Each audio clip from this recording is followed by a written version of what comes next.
நண்பர்களே, FO அவர்கள் DSR உடன் சேர்ந்து பீட்வைஸ் TLSG பிளான் செய்தார். வாருங்கள் பார்ப்போம் மேலே என்ன நடக்கிறதென்று. விஜய், நீங்க உங்க கொஞ்சம் அபிலாஷா கார்டு கொடுங்க.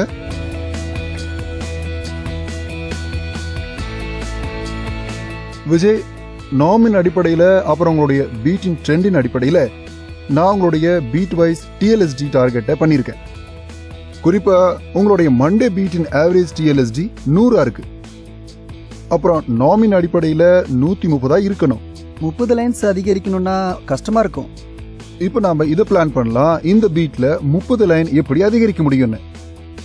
இந்த பீட்ல 30 அவுட்லெட்ஸ் இருக்கு. அப்புறம் அதுல 8 A கேட்டகரியே சேர்ந்தது. ஒருவேளை நாம 8A கேட்டகரி அவுட்லெட்ல 2 லைன் அதிகரிச்சாலும் அப்புறம் மீதம் இருக்கும் 22 அவுட்லெட்ல நம்ம 15 அவுட்லெட்ல ஒவ்வொரு லைன் அதிகரிச்சாலும் நம்மளுடைய 130 டார்கெட் சீக்கிரமா அச்சீவ் பண்ணிடலாம். இப்ப என்ன சொல்றீங்க விஜய்? ஆயிடும்ல?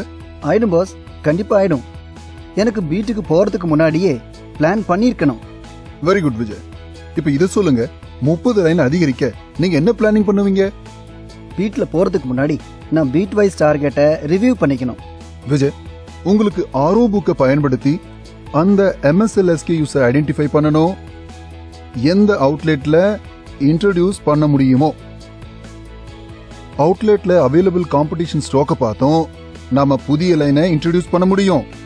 அப்போ விஜய் இதை சொல்லுங்க, இந்த மாசத்துல ஏதாவது SKUs இருக்கா ஒவ்வொரு கடைகள்லயும் பிளேஸ் பண்ற மாதிரி? ஆமா பாஸ், எனக்கு தோணுது ஹிட் சாக் ஒவ்வொரு கடைகள்லயும் கொடுக்க முடியும்.